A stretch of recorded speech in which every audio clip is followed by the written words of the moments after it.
Habarlar gündeligimizde başlaýarys. Türkiýedäki parlament saýlawlarynda prezident Recep Tayyip Erdoğan'ın partiyasy soňky 13 ýylyň dowamynda ilkinji gezek ýeterlik derejede ses köpçüligine eýe bolup bilmedi. 7-nji ýylda sesleriň tas ählesiniň sanalmagynyň netijesinde Adalet we Ösüş partiyasy sesleriň 41%-ne eýe bolup 2011-nji ýylyň görkezijisine, ýagny 50% derejesine ýetip bilmedi.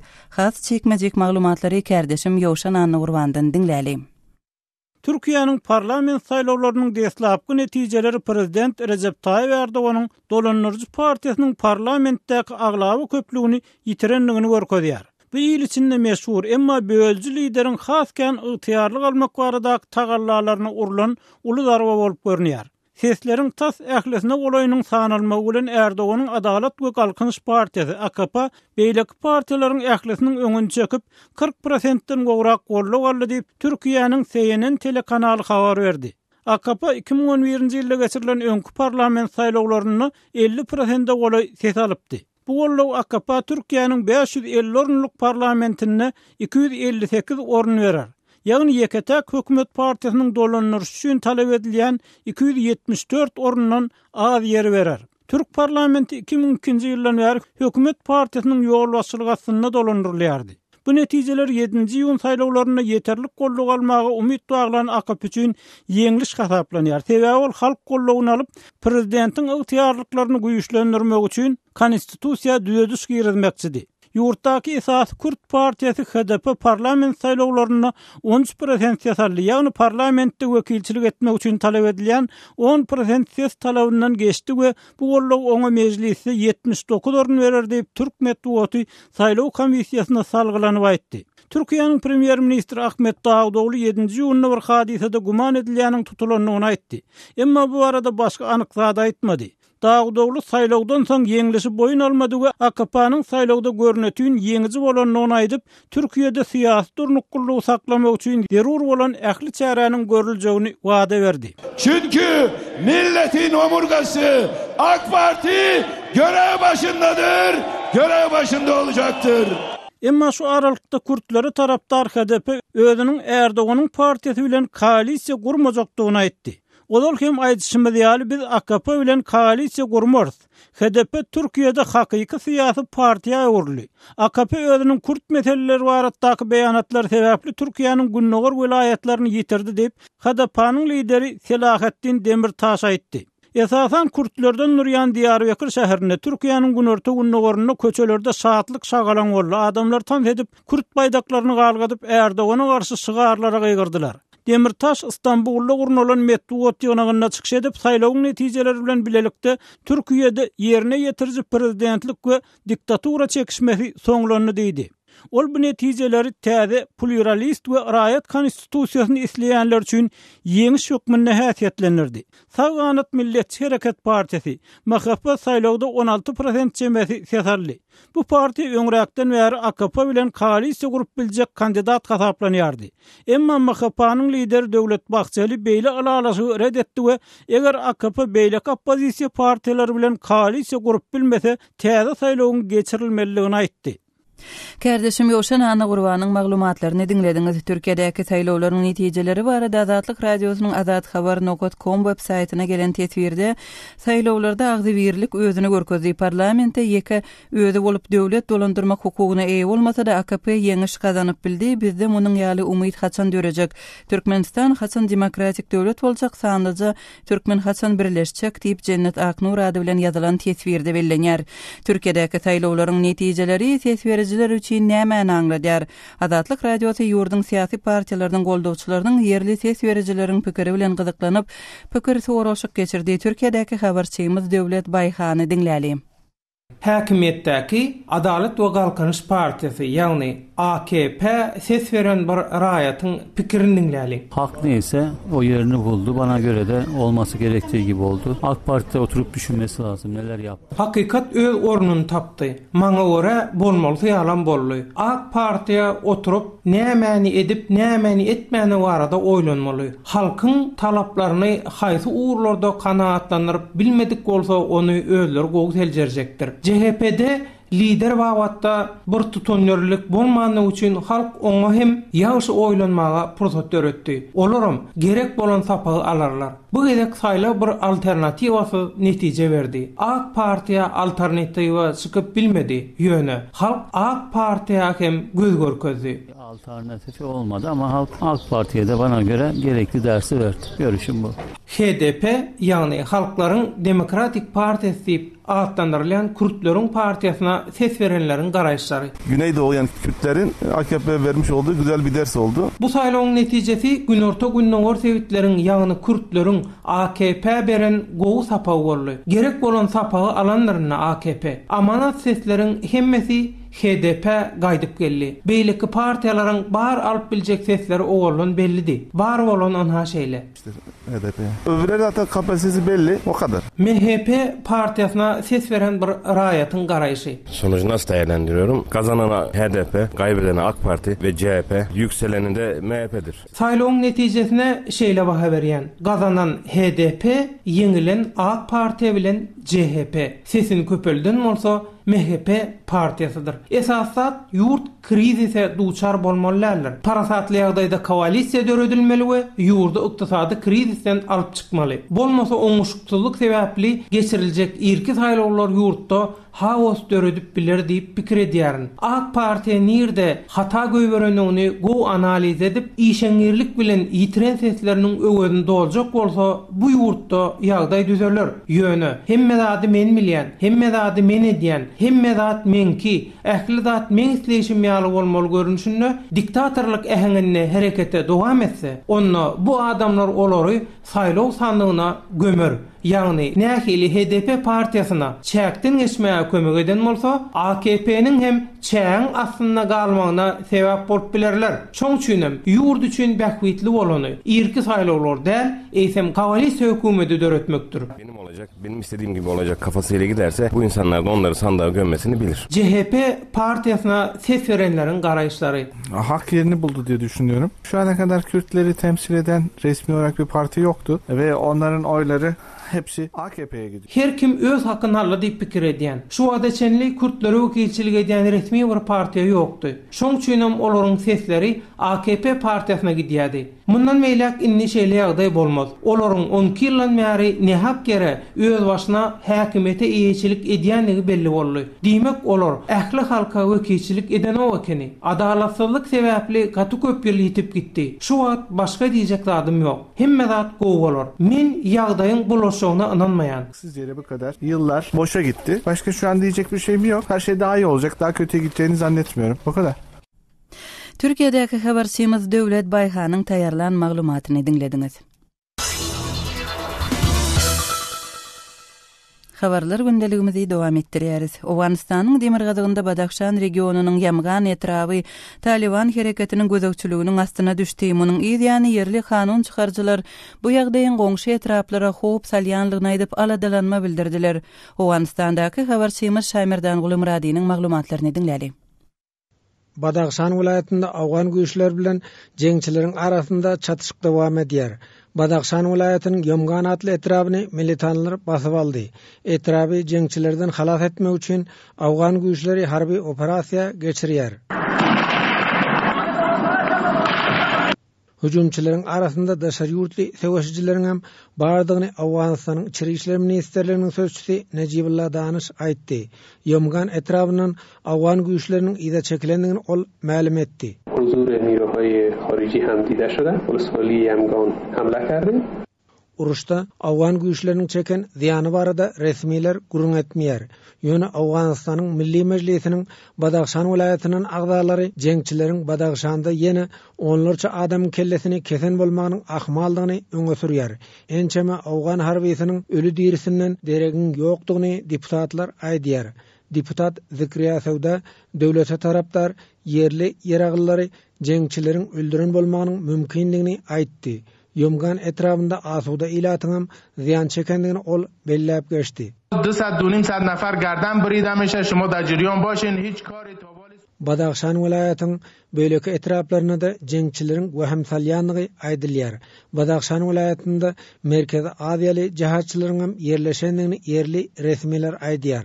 Badaxşan vilayatynyň hakimi Şawalilla Edibin aýdyşyça daşary ýurtly jengçileriň esasy maksady Merkezi Aziýa ýurtlarydyr.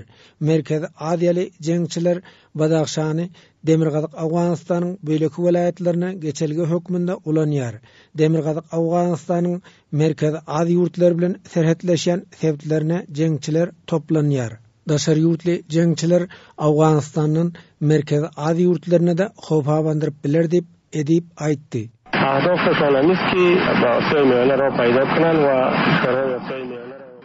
Awganystanyň Badaxşan vilayaty Täjikistan bilen serhetleşýär.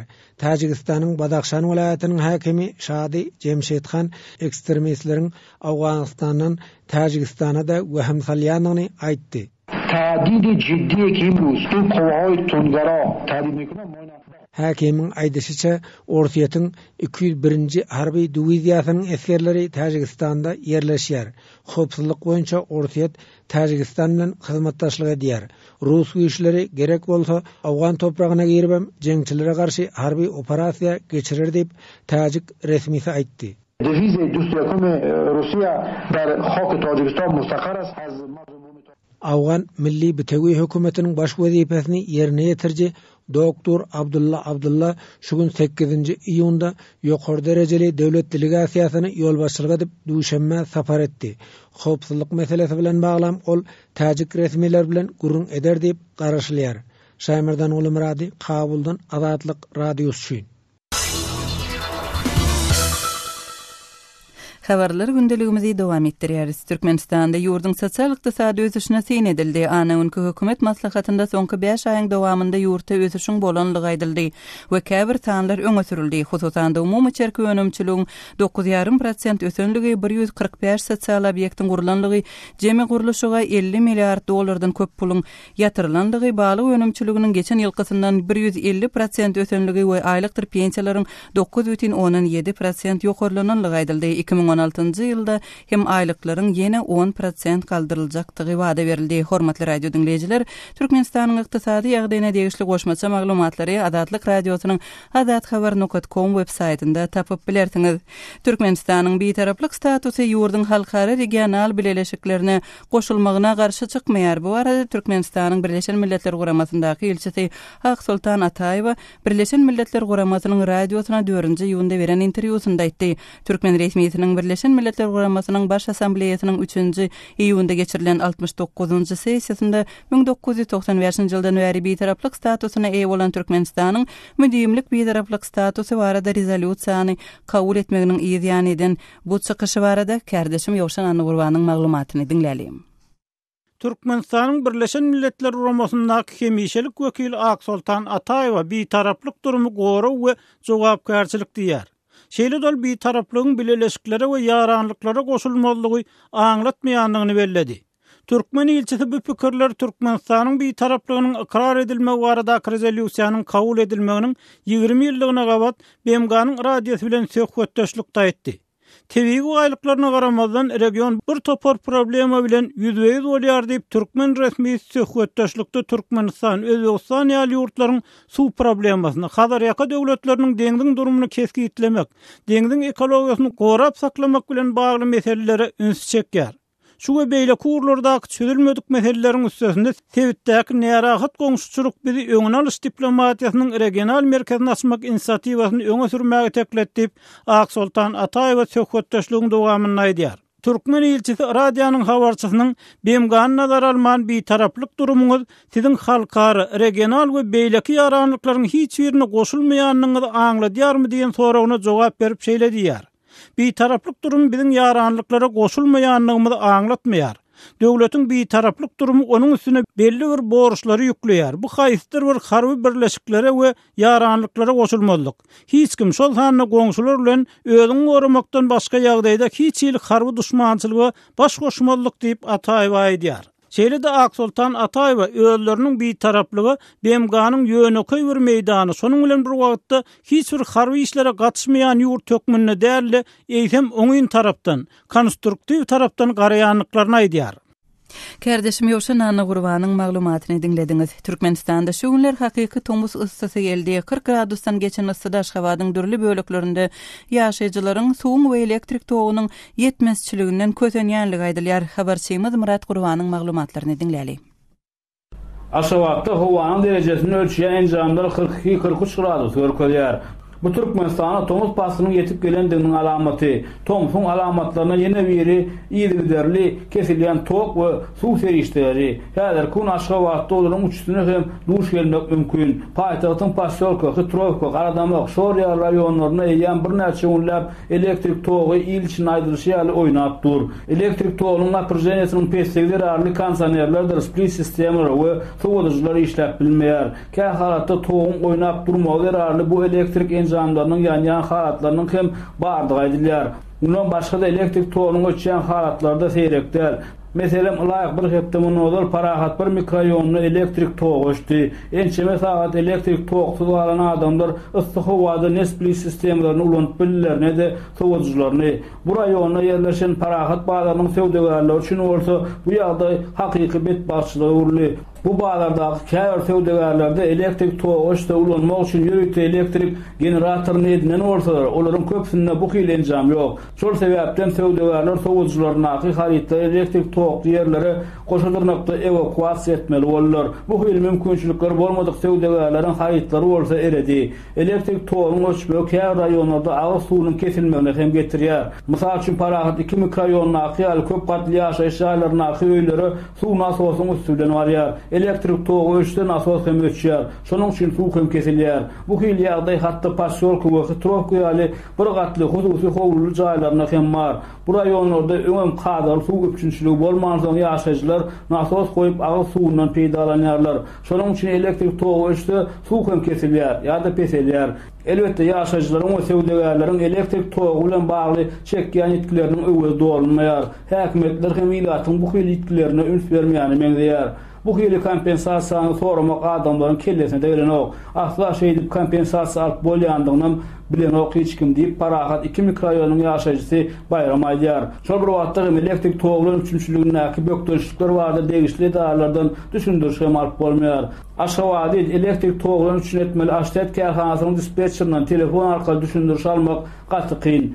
Telefon jogap berlenok ýa-da telefonyň boş dällerini alamatlandyrýan signal eşdilýär. Eger de ýaşaýjylar şol edaranyň dispetçerine telefonu aldyryp bilseler de olaryň elektrik togynyň öçmeginiň sebäbini anyklap bilmeýän halatlar seýrekdir. Kä halatda dispetçerleriň öýleriniň hem elektrik togynyň öçmeginiň sebäbini bilmeýändiklerini aýdýarlar. Eger şunuň ýagdaýy hem geçen hepde ýüz berdi. Parahat 2 mikroraýonyna elektrik togy öçürsen soň bir näçe jaňa dispetçer bilen gepleşende onuň sebäbini bu elektrik togynyň haçan berjekdigini bilmeýändigini aýtdy. Türkmenistana tomuz pasynyň ysy bolmagy seýrek ýagdaý däl. Emma şol bir wagtda ilatyň elektrik togylaryň üçinçiligindäki bökdürüşlikler adaty ýagdaýa urulyp barýar. Habarçymyz Murat Gurbanyň Aşgabatdan beren maglumatlaryny dinlediňiz. Aşgabat şäheri howa şertleri nukta nazaryndan ýurduň beýleki günjeklerinden belli bir derejede amatlyk hasaplanýar. Issynyň iň agyr duýulýan ýeri Balkan vilayatyndaky ýagdaý barada regiona häzir sapar edýän Türkmenistanly ýazyjy Murat Bogaýew gurrun berýär. Kardeşim Sehranyň geçiren söhbetdeşligini dinläli. Amanlarda sizem häzirki wagtda Balkan vilayatynyň Türkmenbaşy şäherine sapar edýäňiz. Balkan vilayatynda howanyň gyzgynlygy ýa-da howa şertleri nähile? Balkan vilayatynyň howa şertleri Aşgabatyň üzül kesil tapawutlanýar. Meselem Türkmenbaşy şäherine şuň ýerden taýyp onlar senesinde 18-19 gradus maýly howa günortan 25 gradus semes bolýar. Tomuz inni başlanýar. Bir Türkmenbaşy şäherine hem-de Ýezanguly etrawynyň merkezine bolaýmasa galan ýerde 40 derece 45 gradus ondan ýokary bolar. Tomuz inni başlanýar diýdiňiz Balkan vilayatynda. Şu tomusyň başlamagy bilen howanyň gyzmagynyň ýetirýän täsirleri barmy? Bawasy nirelerde görüp bolýar? Meselem şu howa gyzanyna nämeleri täsir ýetirýär? Balkan vilayatynyň yerli ýaşaýjylar üçin öňderilýän bir çözülmez kyn problemi tomzaýlar howalarına suw ýetmezligi hasam ýitdirilýär. Ondan Balkan vilayatynyň şäherleri bolan Nezda, Balkan Awatda, Krasnoyarsk, Türkmenbaşda, Çereken, Kaza şäherine elektrik toğunun hem de ağız suyunun yetmezçiligi has ýitdi. Şu ýere ýene de bir koşmalylar. Yankı Aglan şähermen Edil Hasbi denginin kenaryna ýerleşýär. Tombaýlary bir şäher ýaşaýjy bolmanyny isteýärm kötelýär. Sebäbi ýurdun ähliýetinden inzalmaýarlaryň hazabyna Krasnoyarski Türkmenmaşy etrawynyň ýylastanan çelekeniň habaryň ýylastanan bolmanyny isteýärm kötelýär. Umum yerli halkın ulu problemi olan su yetmezçiliğini, elektrik enerjisinin yetmezçiliğini hasan ciddi problemi uğurluyor. Dolayısıyla iyun ayının ayarından sentyabr ayının başına çelli, yılına devam eden problemi. Amanrada şu mesela elektrik toğu kesilýärmi, su kesilýärmi, kesilse de näçe wagtlaryň kesilýär? Su umuman men Agvar şäherlerinde rejimli berilýär. Aşamara kesilýär, ertil dağdağına şähere çelli su bolmaýardy. Agvar şäherleriniň hiç ýerinde. Tombaýlary günnüden ullanjylan hanyň kötelýän üçin aýdany 3 hafta aýyn birinji wagtyna su çykýan bolsa, ikinji, üçüncü wagtyna çykmaýar su. Elektrik toğum edil şonun ýaly, planta tip aýdyp bolanok, her işin kesilip dur. Tekrar. Amanrada ýaşaýjylar ýa-da şu meselem iýul-sentyabr aýlary aralygynda şu Balkan welaýatyna tapar eden beýleki Türkmenistanylar suň hem de elektrik togunyň ýetmezçiliginden nähil başalyp çykýarlar ýa-da nähil çykalyga tapýarlar. Tuanny Türkmenistanyň 1 litr, yarım litr, 5 litrlik plastik kaplanan sular Balkan welaýatynyň aglan şäherlerimizi Tombaýlar ingeçilli harydy. Urliýa sebäbi adamlar uldyna bir dinzanmaýarlerde yerlilätin uzak ýyllaryň dowamyna çözülmäýän agsu problemasyny çözmek üçin plastik kaplanan agsulary satyn alýar. Elektrik togum adamlar çenden birigip benzin ýa-da salyarka bilen işleýän elektrik generatorlar satın alýarlar. Ondan ol ähli işlediren bilen okdur bolmanyny öýdäki haradillikden işlemegine bir bolmagyna ýekeze elektrik nokody, ýani bir lampan ýanmagyna kömek edýär. Diýen şeýlere çykarga tapýarlar. Ähli Amanrada Balkan welaýatynyň gepleşigimizde atnaşyp beren gürüňleriniz üçin köp sag bolun. Sizem sag bolun, işiniz rawat bolsun. Kärdeşim Sehranyň Türkmenistanly ýa-da Zaman Murat Bogaýew bilen geçiren söhbetdeşligini dinlediňiz. Azatlyk radiosynyň täzeliklerini, makalalaryny, video ýazgalaryny we foto seriýlerini Twitter we Facebook sosial ulanlaryndan hem iderläp bilersiňiz. Salymyz Azatlyk radiosy. Hormatly radio dinleyijiler, şunun bilen yarım sagatlyk habarlar gündeligimiziň şu günkü sanyny jemleýäris. Saatly hareket etmeden soň gepleşigimizi ýazgy görnüşinde hem dinläp bilersiňiz. Azatlyk radiosynyň efir tolkunlarynda galyň.